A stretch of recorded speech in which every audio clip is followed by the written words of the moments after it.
patient will die very shortly. I can see that he has this wrong with him, it is likely terminal. If you have that situation, that's fantastic. Well, it's not fantastic because you're going to die, but for cryonics purposes, it's fantastic because you will be able to avoid an autopsy in most cases. If you do not have such notification, under UK law, they will want to perform an autopsy.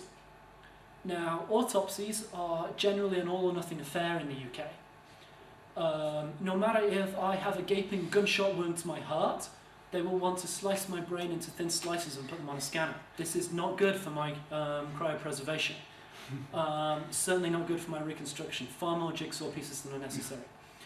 However, with good relations with the coroner, is there any degree of exaggeration in what you just said? Is that literally true? To my knowledge, no. That is what I've heard from NHS professionals who deal with these things. It's an absolute rule. That is my understanding. So Could be wrong, but that is my understanding. So if you die without it being known that you have a terminal illness, if you just die, you're going to have an autopsy. And in fact, the dead people belong to the government. And the only right you have is to have the wrong route. If I... But I just don't know that it's quite that common that every single person gets autopsy. That'd be awfully expensive. If you have a heart attack now, you will be autopsied, unless there's some medical condition that your doctor is aware of. That is my understanding. I could be wrong, but that is what we have been told by people within the NHS framework. I'll be absolutely delighted if I'm wrong. Now, what I do know, however, with the good relations with the coroner, they can waive the need for an entire autopsy and can perform a more localised autopsy. That is to say, if I have a gunshot wound in my chest, they look at the gunshot wound and say, yes, this is a gunshot wound, it has been fatal, no need to do the rest of the autopsy. So that's why good relations with coroners are helpful, which we have good relations. Rather, we have good relations by proxy. We have good relations with funeral directors who have good relations with the coroner, but it works out the same for us. There have been some ways of looking into religious objection to autopsy. In the UK currently, this is a bit more hit and miss than it is in some countries. However, it's always beneficial to do as much as possible. I myself, and certainly a lot of other cryonicists, have signed a paper that is stored in various places certifying my objection to autopsy on religious grounds. It's not necessary to start explaining that I'm a Jew or a Muslim or this, that and the other and I object to on religious grounds because X, Y, Z and here's the chapter and verse from my holy book. It's sufficient to say I object to it on religious grounds. But that said, if a coroner wants an autopsy to be performed, then that will still be overruled, as it stands in the UK. This bureaucratic process that you're talking about takes place when the clock's ticking, I take it? Ideally, we try to cut out as much red tape as possible. For this reason, we try to have a doctor on hand at the moment of legal death, so a pronouncement can be made as soon as possible. That is to say, heart stops beating, doctor says he's dead, signs the paper, so that we can begin our work. It's helpful to have the next of kin to hand, so they say, yep, go ahead and do it. And it's helpful that the funeral directors are also aware and the coroner is also aware. Coroners don't tend to work weekends, that can be a pain. So if you're chronicists, try not to die at a weekend, inconveniences things. But funeral directors are obviously 24/7.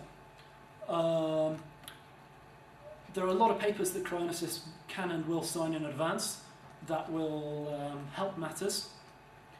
But at the end of the day, there can still be bureaucratic red tape. Incidentally, this is worse in some cases in the United States than it is in America. United Kingdom. So you just said both the United States and America. So do something, sorry? Sorry, you just said it's worse in the United States than America. Sorry. It can be worse in some cases in the United States than in England, shipping to America. And I have heard that some of the times shipping a patient from one American state to another because of red tape that is conjured up at the borders can be comparable to the time it takes to ship a patient from the UK to the United States. So in terms of time, being overseas isn't actually as much of an issue as you might think. Being overseas is more an issue simply in the case of resources, which we are doing what we can to close that gap, and we're making some pretty good ground. So how long does it take between when you die to when your body degrades to the extent that the process isn't worth doing? That is a very grayscale thing. The second your brain stops receiving oxygen, damage starts occurring. And the second the various different cells of your body stop receiving oxygen, the damage will start occurring. It's just more relevant in the brain. There are lots of people who will give various figures. You know, an often quoted thing is no cold ischemia for no warm ischemia for 5 hours at room temperature. Ischemia is the ischemic damage is the damage caused by lack of movement of blood. That is to say, blood clots and what have you. These stop people from being able to circulate the medications properly throughout the body and stops the vitrification solutions from circulating throughout the body, and consequently will result in, or generally result in edema, swelling in the cells, and freezing damage. These things are bad, so I try to avoid them. We try to do things as quickly as possible. Now, some people would say, if you don't have a fully equipped suspensions team at your bedside at the moment of pronouncement going into work, then there's no chance. Some people will say, you know, if you're not cooled down within 5 hours, there's no chance. Some people say if you don't get a good perfusion, there's no chance. Personally, I will always want to take something over nothing. You know, ancient Egyptian mummies, remarkably poor preservation. You know, lots of things have gone away. But there is at least DNA preserved in there, you know, there's something. And where there is something, there is possibility, however ridiculously slim. And if nothing else, I want it to be clear with myself, and I encourage others to do likewise, that I will always take something over nothing, because then it's almost a symbolic thing. You know what, if absolutely nothing else, I will survive this, or I will die trying. Giving up, you know, there are, there's a person who was resuscitated, you know, he had a fair degree of brain damage. It was last year, possibly earlier this year, I think it was last year. After 40 minutes of CPR, after cardiac arrest, 40 minutes. You know, prior to the 50s, if your heart stopped beating, they would cremate you. 100 years ago, if you stopped breathing, they would bury you. You know, nowadays they just send you back to work to pay your taxes. So because medical science is consistently pushing back the boundaries of what's considered dead, with the understanding death is a process, not an event, it is very worthwhile to always take something over nothing, in my opinion. So yeah, there is very much a sliding grey scale. Damage will start to happen very quickly, but the more catastrophic damage won't happen immediately. Do you feel I've answered your question? I think it's a big subject. You certainly help me understand. Okay, obviously I'm trying to keep this as brief as possible, Yes. and also there are limitations to my own knowledge and experience as well.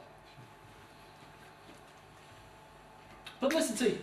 Oh, I don't have the nice sparkles that I had from keynotes in this moment of PowerPoint. I had lots of flashes, paparazzi camera lights. Never mind. I've had a bunch of publicity over the course of the past year. Some good, some bad, some ugly. Some people did what you said earlier. I typed in Cryonics UK into Google, and it came up with that one on the left. Yeah, that's. It wasn't quite the top hit. It was the third hit, but it's quite a popular Daily Mail, I think. Yeah, I don't know why it's so popular, but it is. I guess because it's had a lot of comments on it, and I think that bumps it back up because it looks like an active. Well, it is an active website. It's Daily Mail's website. So some people, you know, P.T. Barnum thing, say all good, you know, all publicity is good publicity. I don't care what they say about me as long as they spell my name right, that kind of thing.